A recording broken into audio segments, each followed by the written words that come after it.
Asdiqa, salam alaikum, bonjour ou bonsoir les amis. J'espère que vous allez bien partout où vous vous trouvez. En tout cas, c'est ce que je vous souhaite. Et pour le meilleur de toutes les situations, bien sûr.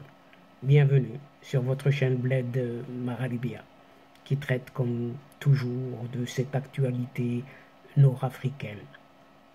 Merci pour vos gentils commentaires, pour vos précieux conseils, ainsi que pour vos compliments. Mais abonnez-vous, abonnez-vous pour rester tout simplement informé. Faites abonner vos proches, vos connaissances, les gens qui sont autour de vous et pourquoi pas les membres de votre famille, tout simplement si l'on peut dire. Cette séquence vidéo se penche sur cette probabilité d'une fin peut-être annoncée d'un certain accord de pêche entre l'Union européenne et le Maroc, dont cette Europe cherche désespérément une certaine alternative.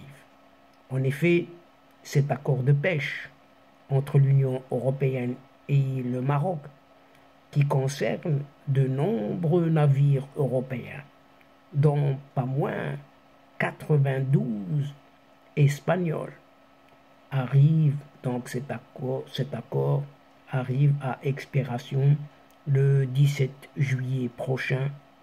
Dès lors, sera-t-il renouvelé, oui ou non? Et nous allons essayer de voir un peu quelles seraient les perspectives dans ce cas-là. Selon des informations fournies par la Commission européenne elle-même, il n'existe actuellement aucun projet de renégociation de cet accord. Et cette Commission européenne attend tout simplement le verdict d'une certaine Cour de justice de cette Union européenne attendue pour la fin de l'année seulement, alors que cet accord prend fin en juillet prochain. Cet accord, depuis son entrée en vigueur le 18 juillet 2019, cet accord a permis à la flotte de l'Union européenne de reprendre ses activités, pourtant suspendues depuis le 14 juillet 2018. Mais en 2021, le tribunal général de cette Union européenne a annulé purement et simplement la décision du Conseil qui a approuvé l'accord de pêche et son protocole. Mais ce même tribunal a préservé ses effets jusqu'à ce que la Cour de justice de l'Union européenne se prononce sur les recours que le Conseil et la Commission ont interjetés contre la décision du tribunal général. C'est ce que rapporte Europa Press. En tout cas, l'accord lui-même expire cet été et des réunions techniques se tiennent en permanence. Quand viendra le moment d'ouvrir le dossier, nous verrons ce qui se passera. Mais nous sommes prêts à tout scénario, a déclaré au mois d'avril dernier Mohamed Saddiqi, ministre marocain de l'Agriculture et de la Pêche.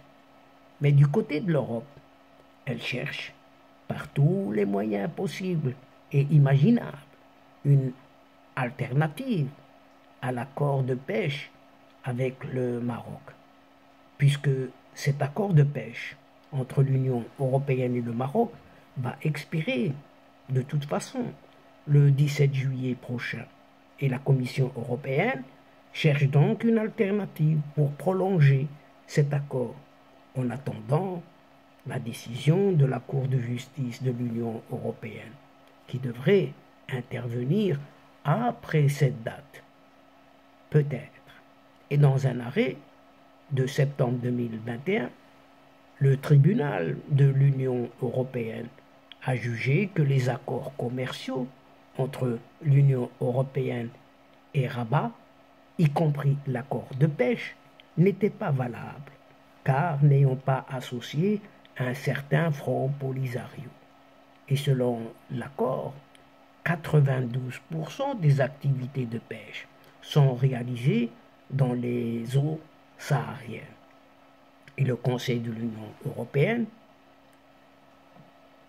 et le Maroc ont fait appel de cette décision, ce qui permet à l'accord de pêche de rester en vigueur jusqu'au jugement final de la Cour de justice européenne, qui devrait intervenir dans quelques mois seulement. Et cette situation profite actuellement aux 128 navires européens, dont pas moins de 93 espagnols, qui pourront continuer à exercer normalement leurs activités de pêche dans les eaux marocaines jusqu'au 17 juillet prochain, date d'expiration de cet accord de pêche Union européenne, Maroc donc, en vigueur depuis 2019 déjà. Et dans le cadre de cet accord, l'Europe verse quelques 50 millions d'euros par an au Maroc. C'est ce que rappelle Publico, précisant qu'à l'échéance de juillet prochain, Rabat ne serait plus en mesure de délivrer des licences de pêche aux navires de cette Union européenne. Et la Commission européenne travaille d'arrache-pied à éviter ce scénario.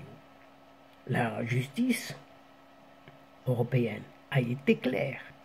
Le Front Polisario doit participer aux négociations sur l'accord de pêche Union européenne-Maroc. Or, la Commission européenne négocie à huis clos avec le Maroc. Seul, nous demandons des explications et que la loi soit respectée, a dénoncé pour sa part un certain eurodéputé espagnol, Idoia Villanueva de Podemos. Vous devez savoir d'où ça vient tout de même, qui a interpellé le Conseil de l'Union européenne, dirigé par Ursula von der Leyen, à ce sujet. Et la Commission européenne a entamé un travail exploratoire dans le but de commencer à négocier un nouveau protocole dès que possible, dans le plein respect du processus en cours de cette Cour de justice européenne, explique toujours un porte-parole de l'Union européenne. Et l'arrêt attendu, avec beaucoup d'impatience, devrait intervenir début juillet prochain, peut-être coïncidant avec le début d'une certaine présidence espagnole de cette Union européenne. Nous espérons une sentence favorable. Nous avons toujours défendu la légalité de l'accord, a récemment déclaré à Bruxelles un certain Luis Planas, ministre espagnol de l'agriculture et de la pêche. C'est pourquoi, tout simplement, l'Espagne plaide tout simplement du monde pour le renouvellement de cet accord Union européenne-Maroc en le ratifiant le plus rapidement possible. Et donc, chers amis, mesdames et messieurs, nous sommes arrivés doucement, mais sûrement, à la fin de cette petite séquence. Et avant de vous fixer un autre rendez-vous à une prochaine fois, Inch'Allah, en vous retrouvant avec un immense plaisir. Et comme d'habitude, bien sûr, n'oubliez pas de vous abonner pour recevoir tout simplement les toutes dernières infos à partir de vos séquences vidéo de votre chaîne, tout en vous remerciant pour votre fidélité, votre participation, de nous suivre jusqu'au bout de ces séquences. Mais n'oubliez pas de partager en masse, à volonté, partout où vous pouvez le faire, faites-le et soyez-en remerciés du fond du cœur. Quant à moi, le moment est juste arrivé pour vous dire au revoir les amis et à la prochaine fois, Inch'Allah, الأصدقاء. Salam alaikum wa rahmatullah wa barakatuh. مع السلامة.